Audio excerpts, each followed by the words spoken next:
An invisible enemy invading Tennessee. It's just been a very frustrating and time of unknown. The COVID-19 pandemic creating fear. If he's to get this, he's too fit. Straining our hospitals. And our resources are being not deployed as they should be. Closing up shops and shutting down businesses. Halting Tennessee's economy. I don't know how long it's going to be until we get to come back to work. Now, as the road to reopening begins, it's time to look at how Tennesseans will recover, how businesses will bounce back, and what are the next steps for our great state. I'm here just to find out why we're not getting any government assistance like we were promised. Tonight, the leaders at the forefront of shaping our fight against the coronavirus answer your questions and share their vision for how Tennessee will get through this. Not just throwing open the doors, we're going to take this slow and methodical. We are ready to reopen Tennessee. You're watching our COVID-19 Tennessee Town Hall meeting, sponsored by Ionogen. Good evening, everyone, and welcome to our COVID-19 Tennessee Town Hall meeting. Thank you for joining us for this important discussion. Governor Bill Lee, we have breaking news, was asked to join President Trump in Washington Thursday afternoon, so we spoke with him earlier today, and I am pleased to welcome the governor of the great state of Tennessee, the Honorable Bill Lee, along with Tennessee's Commissioner of Health, Dr. Lisa Piercy, to share their expertise with us. Governor, Commissioner, thank you so much for taking part in this COVID-19 town hall meeting. It's important information. We will be broadcasting this town hall across the state. We welcome our WKRN viewers here in Nashville, along with viewers from our Tennessee sister stations, WATE in Knoxville, WREG in Memphis, WJHL in Tri-Cities. We also have partnered with WRCB to broadcast this program to viewers in the Chattanooga area. Governor, I have to ask you about the breaking news of the day. The president wants to speak with you as the governor who is on the front lines of this reopening. What will you tell him, sir, that is working well here in Tennessee? What do you still need help with? Thank you, Bob. Thank you. First of all, let me just say thanks for having this town hall opportunity for us to speak to Tennesseans all across the state. You know, we do press briefings every day, and we try to get information out because we want Tennesseans to know exactly what they need to know regarding COVID-19, regarding our economy, regarding the steps that we're taking. So I really appreciate the fact that you're doing this. And I appreciate what President Trump, his leadership in this effort. He has worked closely with governors. He and I have spoken several times. I've been on phone calls with the White House and a number of governors all across the country as we work together to share best practices. He has asked me to come up there today, and at the time of this broadcast, I will have already met with him to talk about particularly vulnerable populations. The White House is focusing on the elderly and particularly those in long-term care facilities, as we are. We've put a special emphasis and focus there, just recently announcing that we're doing widespread testing in every nursing home, all 750 of them across our state.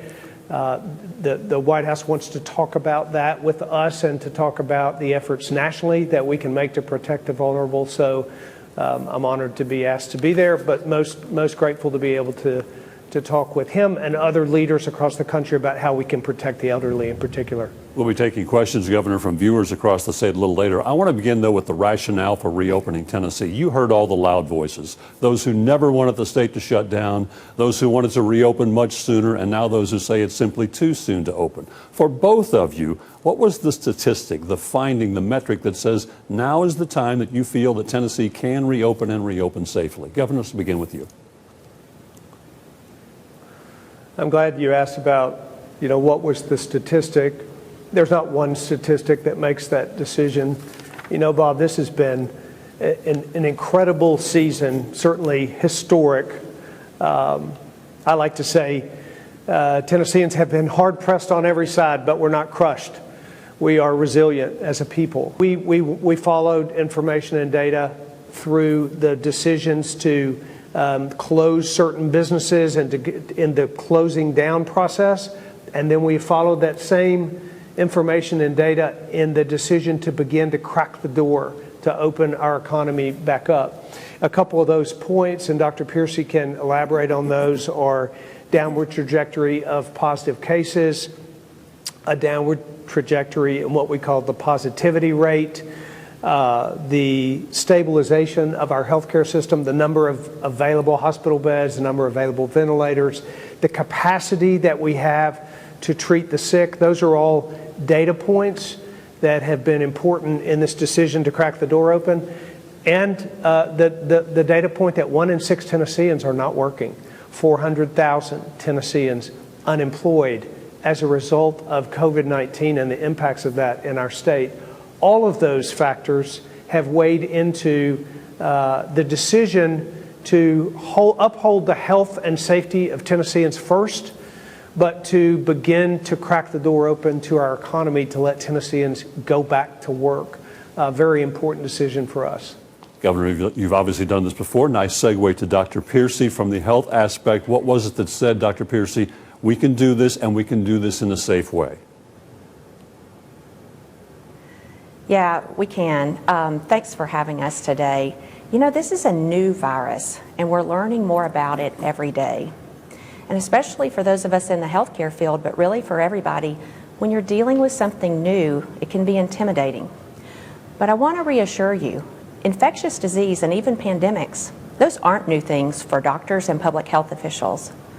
Our job is to bring the data and the science to both the public and policymakers so we can all use the most evidence-informed approach in our decision making.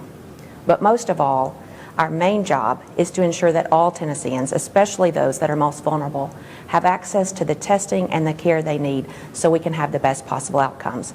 And that's why the Department of Health, Unified Command, the Governor's Office, and every single one of us here in this administration focus every hour of every day on making sure that Tennesseans have the best possible outcomes. I want to talk about contact tracing a little bit. This is part of President Trump's guidelines. Ideally, they're saying about 30 contact tracers needed for every 100,000 people. Do the math, 6 million people in Tennessee. It's about 1,800 tracers. Do you have that many currently? Dr. Piercy, how will you start this process, or has it started already? Yeah, it actually has started already. So, you know, we keep contact tracers on staff all year round, even when there's not a pandemic, because just like I mentioned, we fight infectious disease all year round. And so we have about 70 or 80 on staff full time. The first step that we took is we looked at all of our employees and said, okay, who can we bring in to help do these tasks? Then the next phase that we did is we asked for volunteers all across state government to say, would you be willing to be temporarily reassigned to come and help us do this calling and tracing and making sure that these patients have daily contact while they're ill?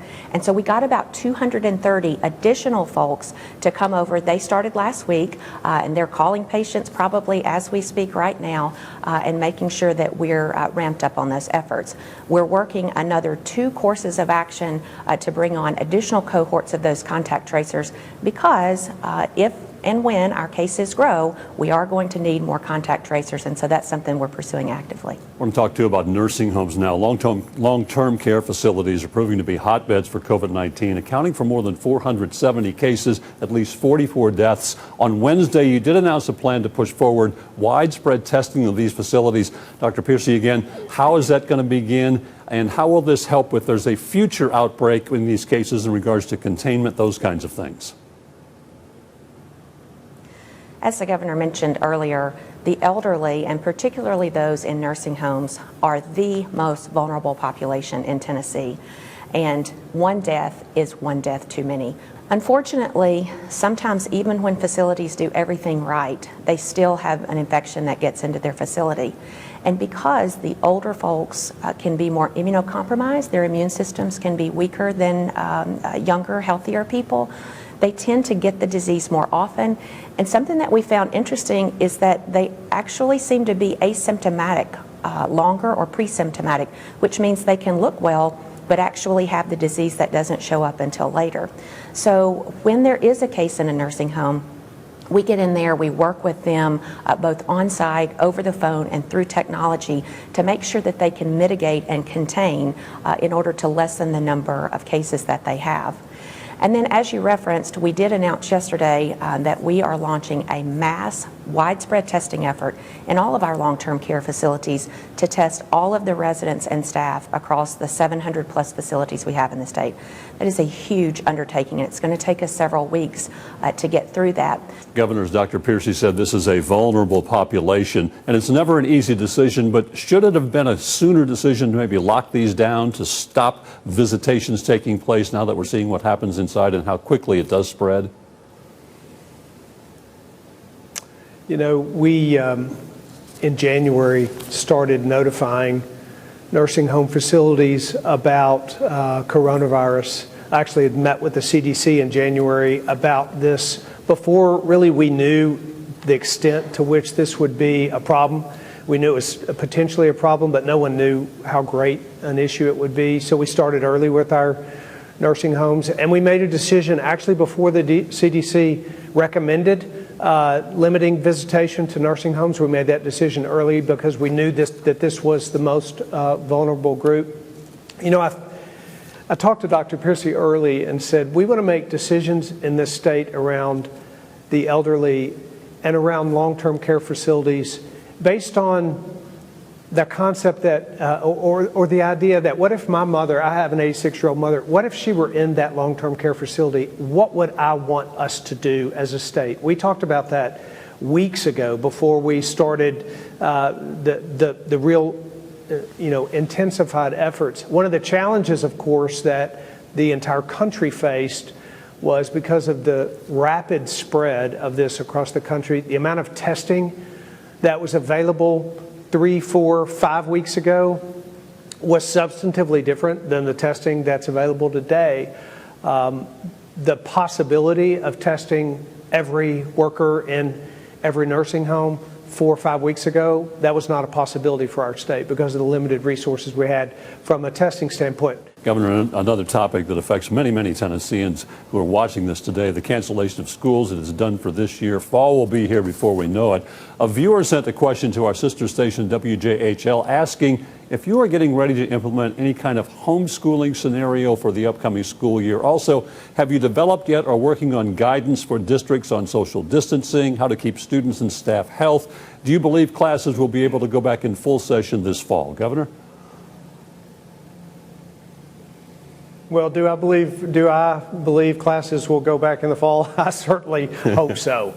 And there are a lot of families out there with kids at home trying to manage this pseudo homeschooling process that hope so as well. Our Department of Education has worked really hard to do a couple of things. First, to take care of those kids to the degree that we can while they're out of the classroom and the structured classroom with food, first and foremost, because a lot of kids receive their meals, many of their meals, through the classroom and through the school system. So we've worked really hard to develop partnerships all across the state and make sure every kid gets fed that was getting fed in the classroom.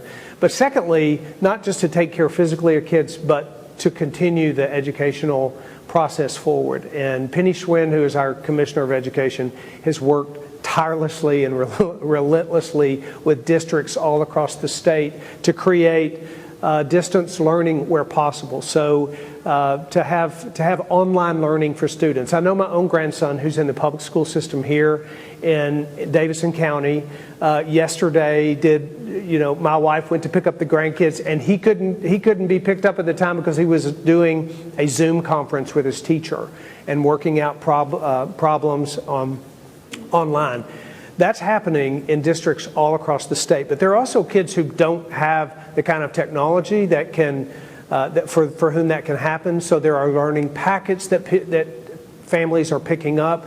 We developed a partnership with a public television station all over the state. So homes that have television can utilize this partnership. And those are actually Tennessee teachers teaching Tennessee subjects, but being broadcast across the state. There's a real effort to make sure that the educational process doesn't end in Tennessee, and I think we're going to be pleased with that process. Again, I'll say, I sure hope we can go back to school in the fall, but I can tell you the department will be working to make sure that in the meantime, kids get what they need. I think a lot of parents feel the same way. Thank you, Governor. We've covered a lot of ground. There's much more to talk about. When we return, Tennessee, is it ready for the potential resurgence of this virus later in the year? We'll ask that question. You're watching our COVID-19 Tennessee Town Hall meeting. When looking for a TV and internet provider, we know you have a choice. This is Jessica. She still has satellite TV. Well, I get tons of HD. Spectrum has tons of HD. And we get exclusive access to premium original content with Spectrum Originals. I don't have that. Plus, sometimes in the rain, our services go out.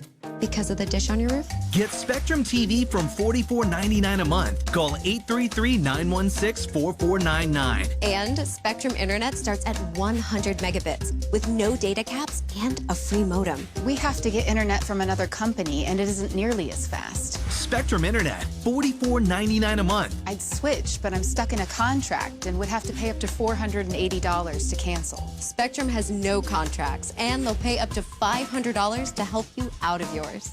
That's it. I'm switching to Spectrum. Get Spectrum TV and internet from $44.99 a month each. Call 833-916-4499. We all know Rick Davis of Rick Davis Gold and Diamonds. Rick may wear many hats, but one thing is certain. He's remained consistent about his unending care and compassion for our community. Rick is open for business, so if you need cash or if you want to buy gold or silver, Rick is here to help. It's Rick's priority to keep the store as clean and sanitized as possible. So if you're scrambling for cash and you really need a little extra help, go see Rick. Together, we can do this. Our spirit is what unites us. It is what bonds us and reminds us we are all one. Which is why if you need a vehicle during this time, we are offering 0% financing for 84 months with no payments for 90 days. And the ability to shop and buy from the safety of your home. Better days are ahead, and Chrysler, Dodge, Jeep, and Ram will help you drive forward. For over 32 years, E.F. Brandon Furniture has served the people of Chattanooga. But for the last month, we've stayed home from work, along with countless others. During our downtime, we have deep cleaned the store and are ready to get back to business. You've been stuck at home, but you don't have to be stuck with your old furniture. Join us on May 1st for E.F. Brandon's store-wide grand reopening sale. Let one of our trained designers help you update your home with top-quality furniture at discounted prices. Shop smart, shop safe at E.F. Brandon Furniture's grand reopening sale starting May 1st. And welcome back to our COVID-19 Tennessee Town Hall meeting. Thanks to all of our viewers across the state for joining us tonight. Remember, you can follow us at #TNTownHall to join in on the discussion. I'm Bob Mueller. I want to again thank our guests for taking part in our conversation here today. Another viewer question for you sent from Lori Tucker with our sister station WATE in Knoxville. Let's listen to the question. Good evening, everyone. Here in East Tennessee, unemployment is top of mind for a lot of viewers. This question is for the governor. Matt McMillan asks, how do you plan to fix the broken unemployment system? I've been waiting almost 6 weeks and still nothing. Not even word that I do or do not qualify. Let me tell you where we are today, a little bit about the complicating factor of this, but where we are today and what we're doing to address this real problem that exists out there. We traditionally pay one kind of unemployment insurance. There are now 3 types of uninsurance that are available: the Tennessee piece, the federal piece, and now the piece for the self-employed. That meant we had to change our system and our online system to accommodate 3 different types of claims, which really triples the number. Not only is a person calling in, but they have 3 different types of claims, potentially, normally 2 types. That system upgrade had to happen, and that happened last weekend. I will say that this week we will process and pay out 300,000 claims. Now, there are still a lot of folks who have got claims that for whom have not received that processing, but the majority of Tennesseans, 300,000 of them this week, are getting those claims. The federal government, a couple other things that I want folks to know that we've worked really hard to accomplish. We've added 250 people to our call center. We get 100,000 calls a day. We went from 50 people to 250 people to try and accommodate, and the call times are going down. They're still long. People can't get through in some instances, but we're working hard there. This new pandemic insurance for the self-employed, we were one of the first 10 states to bring it online. Tennesseans are getting that now, as well as their other benefits. And the final thing I'll say is the federal government requires, or their standard is that we pay unemployment benefits 87% of our benefits within the first 21 days after that. So for the majority of Tennesseans that are now receiving benefits, the last count we had, the last measurement we had was that we are paying 98% of those claims within a 21-day period. So it is not perfect. We're not there yet. We're working really hard because we know that this has been particularly difficult. And let me just say, that is the other reason why it is so important that we begin to crack the economy open and get Tennesseans back to work. A lot of frustration out there. You're acknowledging that. I think people just want to be heard. We have another viewer's question. This from Stephanie Skurlock with our sister station WREG in West Tennessee in Memphis. Good evening from the Bluff City. Jade Alexis from Memphis wants to know what the plan is if the number of COVID-19 cases increases dramatically after the state reopens. Let's take this to Dr. Piercy. If we have a resurgence, is the plan in place? And do you feel we'll be better prepared, having gone through what we've gone through, if there is indeed a resurgence? Sure. So, we talked earlier about this being a new virus and something that we're learning about. And as we learn, we also learn how to respond better. And when this first hit, we took a widespread shotgun approach and did it statewide. But as we go forward, we're getting better in having a more surgical or laser-focused approach. We're looking at metro regions, we're looking at rural regions, different ways where we can target efforts based on case counts and positivity rates and all of the other data points that we're watching. And so, it wouldn't surprise us if some of those cases trended up when people start interacting more. But it doesn't have to. There are things that people can do as we start reopening to mitigate the spread and to keep the levels low. And it's those basic health hygiene practices. Wash your hands, wear a mask, practice social distancing. And remember, just because you can do something doesn't mean that you have to do something. If you feel more comfortable staying at home or working from home, you should do that, and we encourage you to do that. And heaven forbid, if you're sick or even think you might be sick, stay at home to protect others. So as we're watching our case count and all of the other data points as things start reopening, we really want to reemphasize what people do matters, and there is something that they can do to help prevent the spread. Governor, same question to you. If we see a resurgence, do you feel the state will be better prepared to attack it, having gone through the last couple of months that we've gone through already? We certainly have learned an awful lot about the way this works. The fact that we can test anybody who wants a test today versus what it was like in the beginning of March dramatically changes the way we approach this virus. And it dramatically changes the opportunity that we have in the weeks and months ahead. We will follow the data just as closely as we have in the beginning stages of this pandemic. We will follow it particularly closely now that we have begun to start movement to open up our economy, because now more than ever, we need to know exactly where cases are and how they're happening so that we can use all of this new information and new knowledge that we have about COVID to more impactfully address cases as they come across the state. I want to make just another pitch for why it is so important that Tennesseans remember that practices around social distancing matter.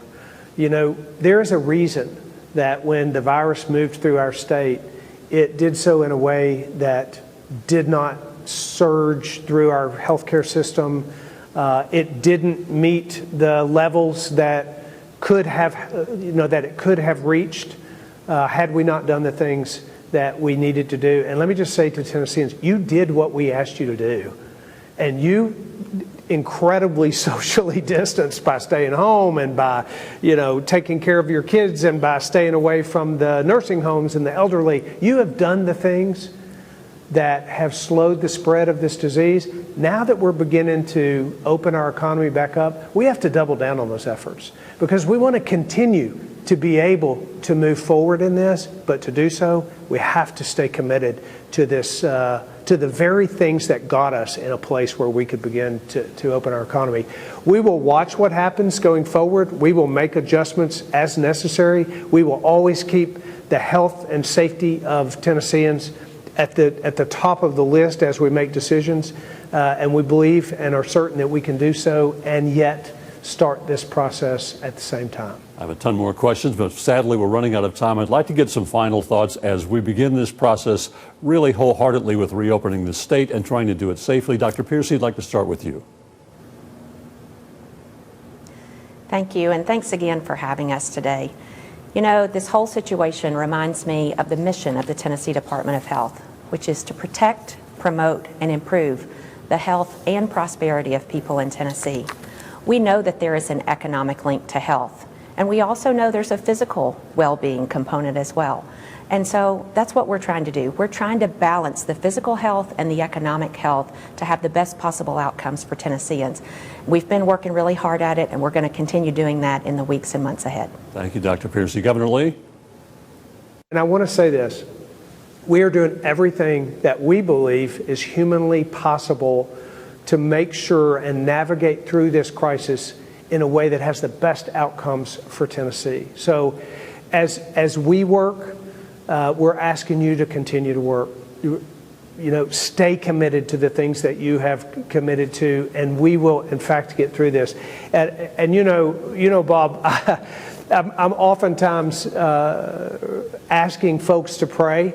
That is not a small thing to me. We will test, we will mitigate, we will engage the medical community. We will do everything humanly possible through the Department of Health, through the Department of Military, through the Department of, through TEMA, through all of state government. We're going to take the steps to protect Tennesseans and to mitigate this virus. But I'd ask Tennesseans to pray with me pray for the sick that have been affected by this, pray for those who've lost their family members in the great tragedy that. Pray for those who are unemployed and struggling right now.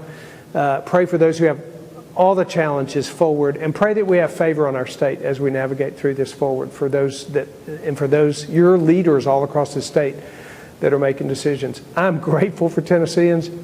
I'm as hopeful forever and inspired as ever by what we've seen Tennesseans come together and do here. And there are good days ahead. There are great challenges ahead, but I feel confident that we can navigate them. State Health Commissioner Dr. Lisa Piercy, Governor Bill Lee, thank you both very much for taking time to answer these important questions. We know your schedules are full.